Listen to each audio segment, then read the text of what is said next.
Para responder a esa pregunta, yo creo que lo que primero tenemos que definir es los elementos que hacen que una firma digital valga más o menos. Realmente el artículo 96 del Código de Comercio nos dice que hagamos lo que queramos en cuestión de firmas, que no nos van a obligar a un mecanismo de firmado en específico. Pero el tema de firma digital puntualmente lo que va aportando son los elementos de prueba. Entonces, si vamos sumando elementos como el incorporar un tercero, vamos teniendo elementos que nos van a permitir defender el caso mucho más fácil. Cuando hablamos de firma digital hay tres puntos clave. Uno es el definir el qué, otro es definir el quién y otro es definir el cuándo. En estos tres elementos puntualmente los aporta un tercero. Cuando decimos el qué, hay una constancia de conservación del mensaje que nos va a permitir que el documento se mantenga íntegro e inalterable, que es la NOM 151. Cuando hablamos del quién, hablamos de la identidad del firmante. Ahí podemos hablar del certificado emitido por un PSC o bien el certificado de la FIEL, ahora de firma, que finalmente también abona como una firma electrónica avanzada, o lo podemos acreditar de alguna otra forma más fácil, pero eso va sumando en nuestra batería de pruebas. Y por último, la estampilla de tiempo, que es lo que nos va a decir el cuándo. Y eso nos va a acreditar un momento específico y es también dado por un tercero para justamente no ser juez y parte en el proceso.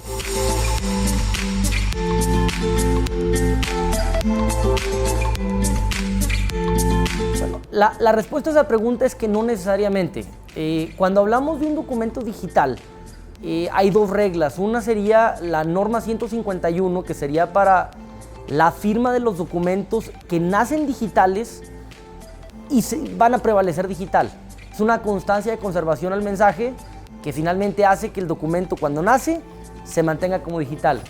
Pero hay otra regla que es la otra acreditación llamada digitalización certificada o digitalización y cotejo de la NOM 151, que nos permite que teniendo un documento físico, lo digitalizamos, le ponemos tres firmas nuevas, es decir, la del digitalizado, la del digitalizador, la del PSC y la NOM 151, y ese documento, aun y que no nació en digital, ahora prevalece en digital.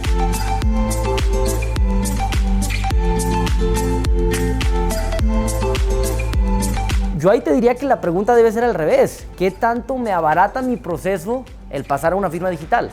O sea, la realidad es que cuando tú tienes una firma física, tienes muchos costos implícitos, o sea, finalmente, y costos directos.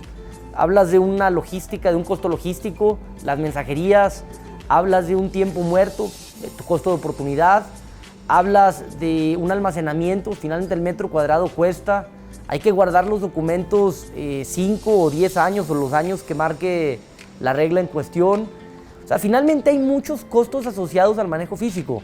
Cuando pasamos a digital, bueno, el tiempo de búsquedas se hace inmediato, el tiempo de que las partes firmen pasa a ser cosa de horas o días a cosa de minutos y la conservación ya del mensaje va a prevalecer digital.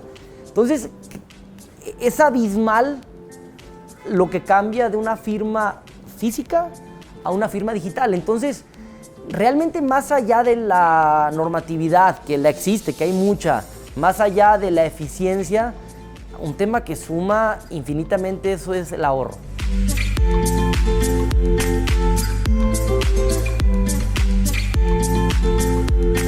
Correcto, bueno, hay dos reglas o hay muchas reglas que tocan el tema de firma digital. Puntualmente lo voy a enfocar en dos. Uno sería la Ley de Firma Electrónica Avanzada y otro sería el Código de Comercio en su artículo 89. Ahí nos define explícitamente que una firma es válida. Entonces, si lo vemos desde la perspectiva de la Ley de Firma Electrónica Avanzada, tiene que ser firmado con una firma electrónica avanzada per se. ¿Qué quiere decir esto o qué es una firma electrónica avanzada? Es aquella que nace de un enrolamiento y por ende ya se tiene certeza del firmante. Llámese la e-firma del SAT o los certificados que creamos nosotros como un PSC autorizado, donde entrevistamos y creamos el certificado. la ley de firma electrónica avanzada establece que todo documento firmado con una firma de este tipo produce los mismos efectos jurídicos que una firma autógrafa. Y bueno, si nos vamos al artículo 89 del Código de Comercio, nos da una definición muy similar y nos dice que es admisible como prueba en juicio. Entonces, hay los elementos para hacerlo válido, muchos. Estas reglas no son nuevas, existen desde hace mucho tiempo. Y ahorita algo que vino a revivir o a estar en boca de todos con el tema de firma digital es la jurisprudencia relacionada a la fecha cierta, en donde finalmente no nos vienen a decir nada nuevo o nada que no supiéramos. Ya existía un criterio de fecha cierta, en donde en el tema fiscal es un elemento que sí abona a los elementos de prueba, viene a blindar un tema real, en donde finalmente existe mucha simulación entre empresas donde simulan fechas de contratos. No, la fecha cierta abona eso, pero no necesariamente se tiene que hacer de alguna, con un notario o con un corredor, puede ser también de forma digital.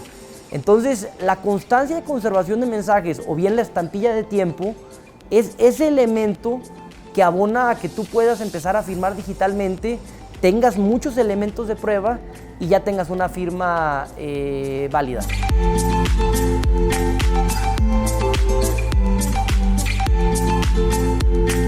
Perfecto, bueno, pues incide para bien. ¿Por qué? Porque hay varios tipos de firma. Como lo comentaba en una de las preguntas anteriores, hay dos tipos de reglas. Finalmente tenemos el Código de Comercio que nos dice que hagamos lo que queramos en el artículo 96, donde finalmente nosotros definimos nuestro mecanismo de firma y asumir riesgos.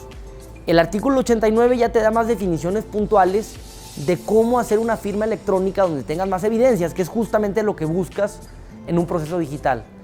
Pero si hablamos de una firma electrónica avanzada, subes el nivel de prueba. O sea, si tú quieres hablar de que un documento y pongas en la balanza con qué lo firmo, con una firma simple o digital autógrafa o con una firma electrónica avanzada, tengo muchos más elementos de prueba con una firma electrónica avanzada porque ya tengo certeza total de las partes. Desde el principio yo sé que tú eres tú porque alguien ya hizo el enrolamiento de la persona y eso lo convierte en prueba plena y yo como parte relacionada en una firma pues me da mucho más certeza tener un documento firmado con una firma electrónica avanzada.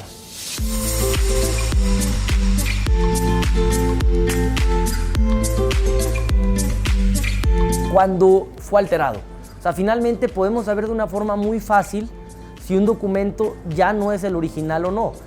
Cuando hablamos de firma electrónica, existen ciertas evidencias muy puntuales que nos dan la certeza total en la integridad de un documento y en el momento.